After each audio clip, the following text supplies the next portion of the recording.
эми айт намазына келе турган болсок туугандар, азыр мына учурга байланыштуу абал турукташканга чейин жума намаздарды дагы убактынча окубай эле турабыз. Үйдө окуп атабыз 5 убакыт намазды.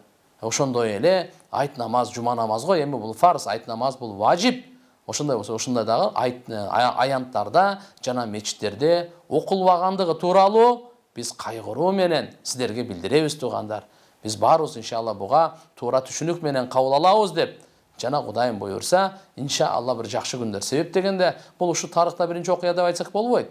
Кандай деген согуш окуялары болгон, кандай совет өкмөтү, анда мурда кандай болгон, таптакыр эле айт намаздар деле болгон эмес, күндөр болгон тууган.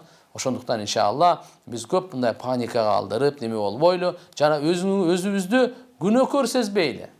Айт намаз окубай калдык, жума намаз окубай калдык деп өзүбүздү күнөөкөр сезбейли туугандар. Эмне үчүн айтып атам? Себеп дегенде бу ад-дарура, зарылчылык ушуга мажбурлап койду. Ад-дарура тубайхул махдура деген шариятыбызда улуу эреже бар. Бу зарылчылык тыйылган нерселерди адал кылып коет. Адам өлө турган болсо, арам нерсе дагы ага өзүнүн өлчөмүнчө адал эле болуп калып турат туугандар. Эгерде жанын сактоо маселесинде келе турган болсокчу, Пайгамбар саллаллаху алейхи ва салламга Алла Таала Кур'ан-ы Каримде түшүргөн. Эгерде бир адам сенин жаныңды чыгарам деп капырлар өлтүрөм дей турган болсо, Кудай жок деп айт деп, жүрөгү иман менен бейпил болсо, тили менен Кудай жок деп айтканга да уруксат берген. Бул зарылчылыктын учурунда, мажбурчулуктун учурунда шариятыбызда көптөгөн эрежелер бар тууган. Дара суу менен дара тана албай калды. Эмне кылат? Мени таяммум дейт, топурак менен деле алсаң болот деп койду. Көрбөйсүзбү? Ооруп калды. Ушундай улуу Рамазан айда, орозо тута албай калды. Сиз күнөөкөр сезбейсиз, сизге уруксат. Сиз эч кандай күнөөкөр эмессиз. Ооруп калдыңыз. Кийин Кудай кааласа казасын кармап берип коесуз. Ооруп калдыңыз. Эми намазда рүкү фарыз болот, сажда фарыз болот, кыям фарыз болот. Буларны толук окуш керек. Бирок ооруп калды, туруп окуй албайт. Мен рүкү кылбай, сажда кылбай, отуруп окуй берсин деп. Өзүн күнөөкөр сезбесин. Ошону окуй берсин. Мына абалга жараш. Ушундан улам туугандар, мына шариятыбызда ушул абалга жараша дагы өкүмдөр өзгөрүп турат. Унутпайлы. Абалга жараша, жерге жараша өкүмдөр өзгөрүп турат туугандар.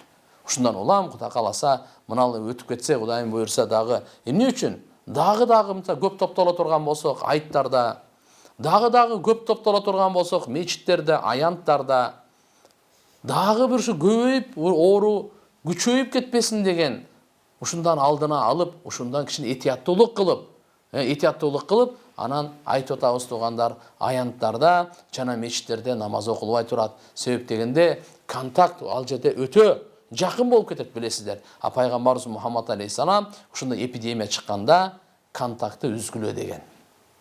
Эпидемия чыкканда 14 кылым мурун Пайгамбар саллаллаху алейхи ва саллам жолдомо берип атат. Кайсыл жерде эпидемия чыкса, ваба, ошол жерде вирус чыкса, мындай айтканда жугуштуу оору, макулбу? Ал жердегилер чыкпасын дейт. Бул жерлерге аерге барбасын дейт. Ал жерге барбагыла деген, ал жерге барбагыла, ал жерде чыкпасын. Ар ким өзүнүн турган, өзү отурган жерде турсун дейт. Контакт кылбасын дейт, контакт кылбасын. Бири-бири менен байланышпасын. Тигилер чыкпасын, булар барбасын. Токтотуп турсун дейт. Жараткан Алла Тааланын мынакей сыноосуна ушундай кылып биз туугандар кадам таштап мамиле кылышыбыз керек. Ушундан улам азыр эми баягы аянттарда, мечиттерде окуй турган болсок, баарыбыз топтолуп кетебиз. Мынакей бирөөдө азыр ооруп атат, бирөө ден соолугу жакшы, ал ооругадан дагы ал жерде дагы кандай болуп кетет, дагы күчөйүп кетсе, ана бала чакасына кайтып барат, үй бүлөсүнө дагы ушундай жуктуруп неме боло турган болсо, келечекте кандай болот? Ошондуктан шарият жагында да дуаларга да бекем болойлу, Алла Таалага да бекем ишенип дуа кылайлы. Албетте биздин өкмөттүн, мамлекеттин ушул тууралуу жоболору, эрежелерин толук сактайлы туугандар. Толук сактайлы. Тартиптүүлүк менен. Ошол мисалы азыр 1,5 метр деп атат, ал жагын эске алайлы. Маска деп атат, бул жагын эске алайлы. Антисептиктерди айтып атат, бул жагын эске алайлы. Үйдө ушу жана башка көп нерселерди айтып атат, ушулардын бардыгын тазалыкты, гигиенаны, тартиптүүлүктү жакшы эске алайлы. Иншалла жараткан Алла Тааладан Кудай кааласа үмүт кылабыз, бири-бирибизди туура түшүнөбүз деп. Бул жакшылыкка чакыруу, жамандыктан кайтаруу маселесинде биз бири-бирибизди жакшы туура түшүнүп, колдоо көрсөтүшүбүз керек деген чоң үмүттөбүз. Анткени келечектеги жаркын жаштарыбызга мамлекетибиз өнүгүп өсүп дагы түптөлүп бекемделгенине биз ар бирибиздин ушул жактан салымыбыз болсун. Дуа менен дагы, тартипти сактоо менен дагы, бири-бирибизге жакшы насааттарды айтып, туура түшүнүк менен кабыл алуу менен, ошондой эле бири-бирибизди жамандыктан токтотуу менен дагы туугандар туура маселелерди кабыл алайлы.